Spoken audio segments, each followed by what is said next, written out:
Hello everyone, once again welcome back to my channel. ಇವತ್ತು ನಾನು ಮತ್ತೊಂದು ಗ್ರೋ ಬ್ಯಾಗಲ್ಲಿ ಏನೇನು ಗಿಡಗಳೆಲ್ಲ ಹಾಕಿದ್ದೀನಿ ಅಂತ ತೋರಿಸ್ತಾ ಇದ್ದೀನಿ.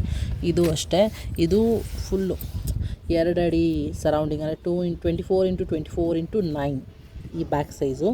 ಈ ಬ್ಯಾಗಲ್ಲಿ ನೋಡಿ ಹೆಚ್ಚು ಕಮ್ಮಿ 90% ಮಣ್ಣು ತುಂಬಿದ್ದೀನಿ, ಕಾಣಿಸ್ತಿದೆಯಾ? 90% ಮಣ್ಣಿದೆ. ಇದರಲ್ಲಿ ಫಸ್ಟು ನಾನು ಪಾಲಕ್ ಬೆಳೆದಿದ್ದೆ ನೋಡಿ, ಇನ್ನೂ ಆ ಪಾಲಕಿಂದ ಹಿಂಗೆ ಇದೆ. ಬಟ್ ಒಂದೇನಂದರೆ ಗೊತ್ತಾ, ಒಂದೇ ಥರ ಪ್ಲ್ಯಾಂಟ್ನ ಹಾಕಿದ್ರೆ ಮೀನ್ಸ್ ಒಂದ್ಸಲಿ ಪಾಲಕ್ ಬೆಳೆದು ಮತ್ತೆ ಪಾಲಕ್ ಹಾಕಿದ್ರೆ ಚೆನ್ನಾಗಿ ಬರಲ್ಲ. ಇದು ಸೆಕೆಂಡ್ ಟೈಮ್ ಹಾಕಿದ್ರೆ ಸರಿಗೆ ಬರಲ್ಲ. ಫಸ್ಟ್ ಟೈಮ್ ಸಖತ್ತಾಗಿ ಬಂದಿತ್ತು. ಈ ಪಾಟಲ್ಲಿ ಪಾಲಕ್ ಇದೆ, ಟೊಮೆಟೊ ಗಿಡ, ಬಟ್ ಯಾವುದೂ ಟೊಮೆಟೊ ಗಿಡ ಅಷ್ಟು ಚೆನ್ನಾಗಿ ಬಂದಿಲ್ಲ. ನೆಕ್ಸ್ಟು ಅವರೆಕಾಯಿ ಗಿಡ. ಇದರಲ್ಲಿ ಆಲ್ರೆಡಿ ಒಂದ್ಸಲ ಅವರೆಕಾಯಿ ಹಾರ್ವೆಸ್ಟ್ ಮಾಡಿ second time harvesting ready means ಅವರೆಕಾಯಿ ರೆಡಿ ಆಗ್ತದೆ.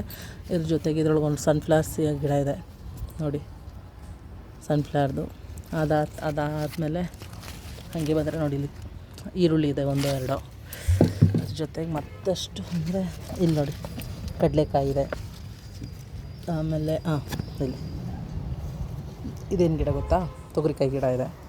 ಇದರಲ್ಲೇ ನೋಡಿ ಹೆಚ್ಚು ಕಮ್ಮಿ ಇಷ್ಟು ಪಾಟಲ್ಲಿ ಇಷ್ಟು ಗಿಡ ಇದೆ.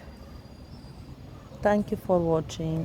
ಇದೇ ಥರ ಹೆಚ್ಚಿನ ವೀಡಿಯೋಸ್ಗೋಸ್ಕರ ಗೊತ್ತಲ್ಲ, ಸಬ್ಸ್ಕ್ರೈಬ್ ಮಾಡಿ, ಲೈಕ್ ಮಾಡಿ, ಇಷ್ಟ ಆದರೆ ಶೇರ್ ಮಾಡಿ.